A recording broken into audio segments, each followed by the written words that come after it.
হলুদ বেনারসি শাড়ি দিয়ে রোহন আত্মহত্যা করল। শাড়িটা কোথা দিয়ে সেখানে আসলো কেউ তা জানে না। কিছুটা আগে ফিরে যাওয়া যাক।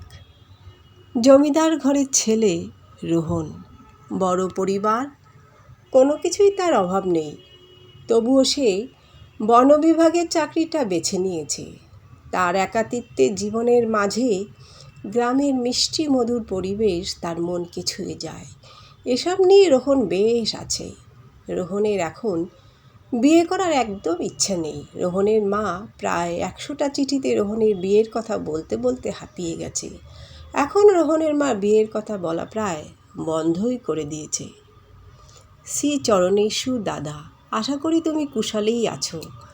তোমার একাকিত্বের জীবন ভালো লাগে জানি, কিন্তু তোমার কথা ভাবতে ভাবতে মা প্রায় অসুস্থ হয়ে পড়েছে। তাই আমি মার হয়ে শেষবারের মতো চিঠি লিখছি। আমরা সবাই একটি মেয়েকে পছন্দ করেছি। মেয়েটিকে তুমিও চেনো, বড় পরিবারের মেয়ে, অপরূপ সুন্দরী, নাম তার শুভ্রা।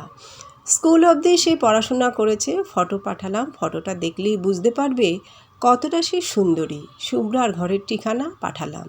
একবারটি তার সাথে কথা বলে নিও, পারলে ছুটি নিয়ে ঘরে এসো। মা তোমাকে ভীষণ দেখতে চায়। আমরা সবাই তোমার অপেক্ষায় থাকলাম। ভালো থেকো। ইতি স্নেহের বোন।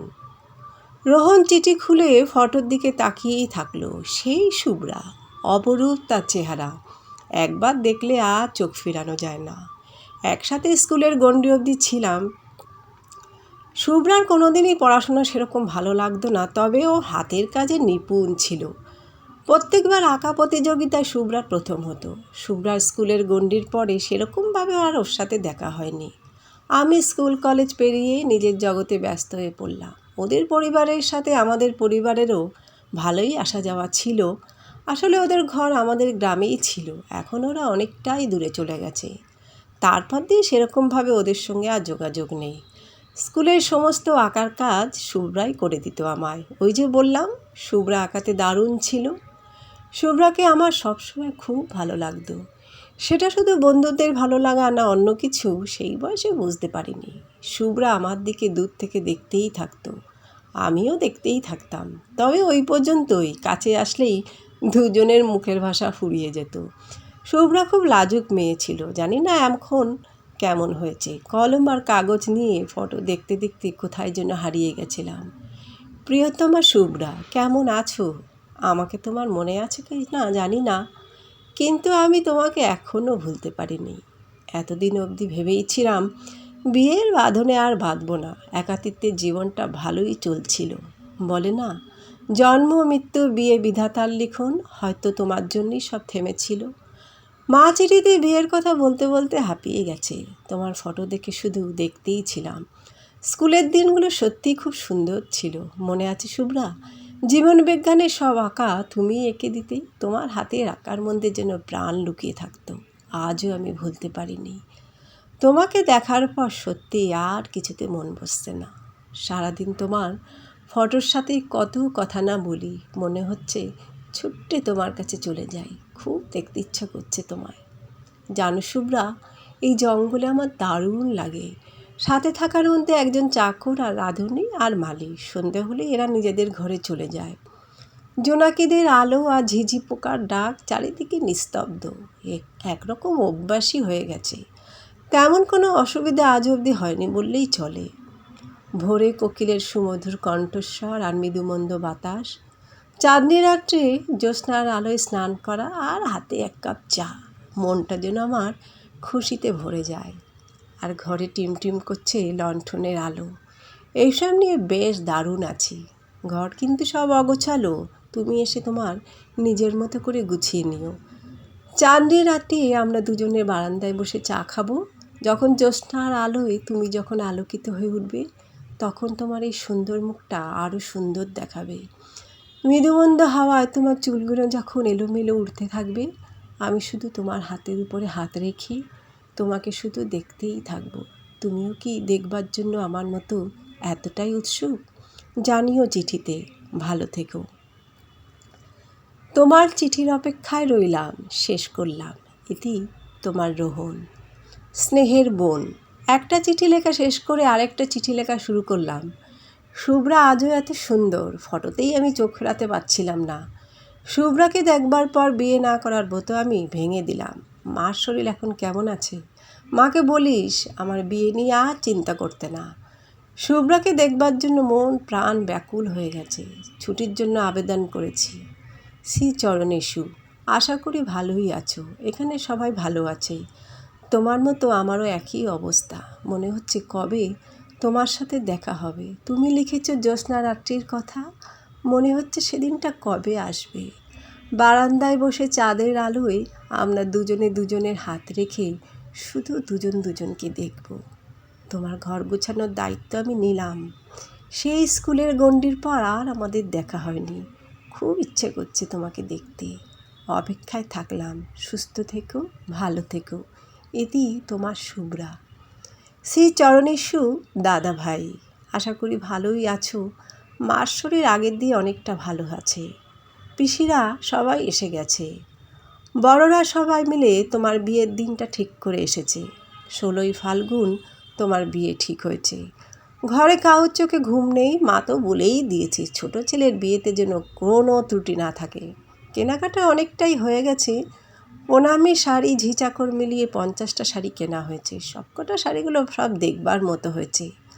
আশীর্বাদের জন্য ভারী ভারী সুন্দর ডিজাইনের গহনা কেনা হয়েছে। এখন শুধু তোমার আসার অপেক্ষায়। আত্মীয় স্বজনের ঘরে ভরে গেছে। ছুটি নিয়ে তাড়াতাড়ি ঘরে এসে যেও। মা তো খুব খুশি। তার ছোট ছেলে শেষ পর্যন্ত একাকিত্বের জীবন ছেড়ে বিয়ের জন্য রাজি হয়েছে। তোমার আসার অপেক্ষায়। ভালো থেকো। শেষ করছি। ইতি তোমার বোন। শ্রী চরণেশু, আশা করি তুমি কুশলেই আছো। আজ তোমার ফটো দেখতে দেখতে কোথায় যেন হারিয়ে গেছিলাম। মনে হচ্ছিল তুমি সামনে দাঁড়ানো আর তুমি আমাকে আদর করছো। লজ্জায় আমি পালাতে যাচ্ছি, তখনই মালতী এসে সকালের খাবার দিয়ে গেল। চমকে উঠে ফটোটা তাড়াতাড়ি ডায়েরির মধ্যে ঢুকিয়ে দিলাম। বিয়ের জন্য আমি হলুদ রঙের বেনারসি নিয়েছি। জানি সবার দিয়ে একদম আলাদা। সবাই বিয়েতে লাল রঙের বেনারসি পরে, আমি একটু আলাদা নিলাম। চওড়া পাড়ের হলুদ রঙের বেনারসি, শাড়ির ভিতরে পুরোটা হাতের কাজ। কেমন লাগবে আমায় হলুদ রঙের বেনারসিতে? জানিও কিন্তু আমায়। 16ই ফাল্গুন বৃহস্পতিবার আমাদের বিবাহের দিন। তোমাদের বাড়ি থেকে পরশুদিন আমাকে আশীর্বাদ করতে আসবে। মনে হচ্ছে কবে সেই দিনটা আসবে। তোমার অপেক্ষায় রইলাম। সুস্থ থেকো, ভালো থেকো। শেষ করছি। ইতি তোমার শুভ্রা। প্রিয়তমা শুভ্রা, আশা করি কুশলেই আছো। তুমি লিখেছ হলুদ রঙের বেনারসিতে তোমাকে কেমন লাগবে। তোমাকে সব রঙের শাড়িতে দারুণ লাগবে। তুমি এত সুন্দর যে। ছোট বোন লিখেছিল তোমার আগের মতোই দুধের মতো গায়ের রং আছে। তোমাকে হলুদ রঙের বেনারসিতে পরীর মতো লাগবে। সাথে চওড়া পাড়ের বেনারসি, মাথায় ফুলের মুকুট, সিঁথিতে আমার পরানো সিঁদুর, বড় লাল টিপ আর কপালে চন্দন দিয়ে সাজানো, আর গা ভরা গহনা। কী যে অপরূপ লাগবে তোমায়, ভেবেই আমার দারুণ লাগছে। কবে যে আসবে সে দিনটা। ছোট বোন লিখেছিল ঘরেতে আত্মীয় স্বজনরা আসা শুরু করে দিয়েছে। পান্ডালও লাগানো শুরু হয়েছে। ছুটির মঞ্জুর হলে শীঘ্রই আমি ঘরে আসব। আর একা একা ভালো লাগছে না। মনে হচ্ছে আমার এই বাংলোতে কবে তোমাকে নিয়ে আসব। গাছপালা, তার মৃদুমন্দ বাতাস, আর জ্যোৎস্না রাত্রে যখন ঘন অন্ধকারটা আলোয় আলোকিত হয়ে যাবে, আর তার মাঝে শুধু তুমি আর আমি। নিজের খেয়াল রেখো। খুব শীঘ্রই আমাদের দেখা হচ্ছে। বড়দের আমার প্রণাম জানিও। সুস্থ থেকো, ভালো থেকো। শেষ করছি। তোমার রোহন। কী রে শুভ্রা, চুপ করে বসে আছিস? যা না নিচে। তোর বৌদিরা সবাই মিলে আশীর্বাদে গহনা শাড়ি সব গোছাচ্ছে। যা না, বৌদিদের সাথে গিয়ে একটু গল্প কর। মনটা ভালো লাগবে। এই ঘর দিয়ে চলে যেতে হবে বলে তোর অনেক মন খারাপ লাগছে, তাই না রে?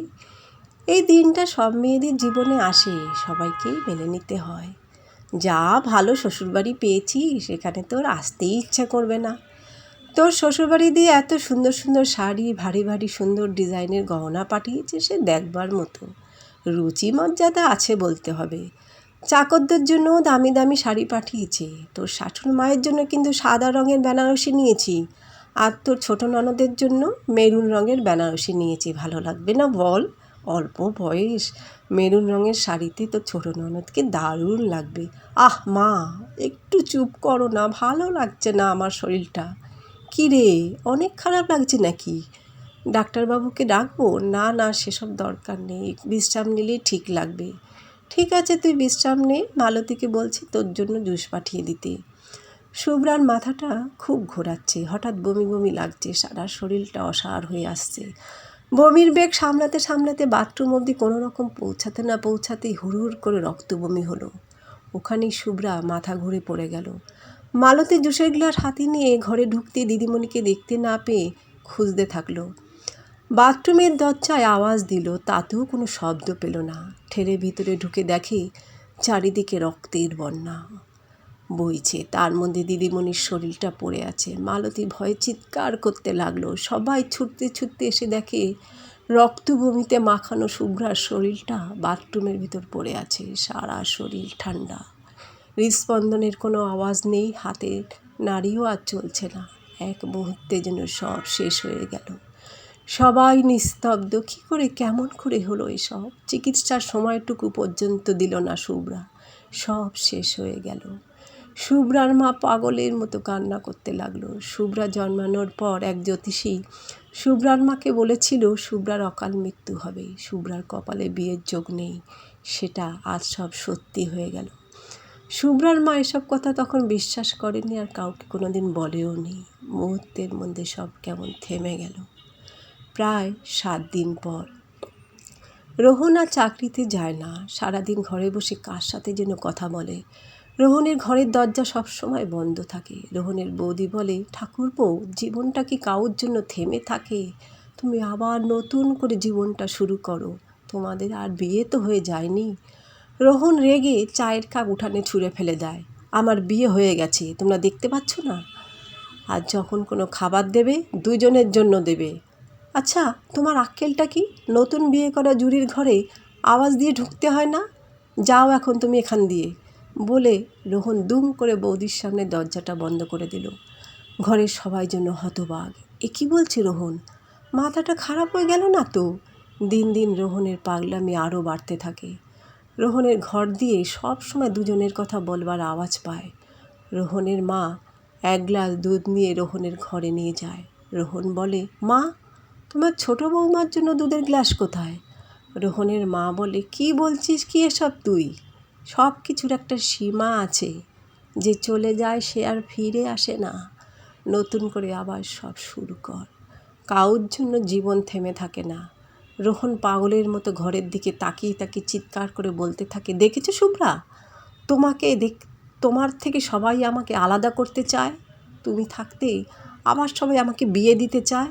এদের কাউকে তুমি ছাড়বে না। হঠাৎ খাটের পায়াগুলো হুড়মুড় করে ভেঙে পড়ে গেল। ঘরের দরজাটা দুম করে নিজে নিজেই বন্ধ হয়ে গেল। রোহনের মায়ের সব দেখে ভয়ে হাত পা ঠান্ডা হয়ে গেল। এ কী দেখছে সে? তার ছোট ছেলের উপরে কালো ছায়া পড়েছে। রোহনের মা ঘরে সবার সাথে আলোচনা করে রোহনকে ঝাড়িয়ে নিয়ে আসলো, তাতেও কিছু হলো না।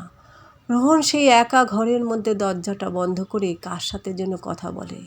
রোহনের বৌদি ঘরে খাবার দিতে আসলে শোনে কাকে যেন রোহন বলছে, বিয়ের পরে এই প্রথম পূর্ণিমা রাত, কালকে জ্যোৎস্না রাত্রে আমরা একসাথে চলে যাব। এরই মধ্যে বৌদি খাবারের থালা নিয়ে ঘরে ঢুকতেই রোহন বলল, আবার একটা থালা এনেছো, বলে থালাটা ছুঁড়ে উঠানে ফেলে দিল। আর তোমাদের কষ্ট দেব না, কালকে আমি চলে যাব, সব কাজ তাড়াতাড়ি করে নিও, কেমন? এ কী বলছে ঠাকুরপো? অদ্ভুত এক ব্যাপার। রোহন যে হলুদ রঙের বেনারসিতে গলায় দড়ি দিয়েছিল, সেটা সেখানে কোথা দিয়ে আসলো তা কেউ জানে না। বন্ধুরা, গল্পটা কেমন লাগলো? ভালো লাগলে অবশ্যই একটা লাইক করবেন, সাবস্ক্রাইব করবেন। নমস্কার।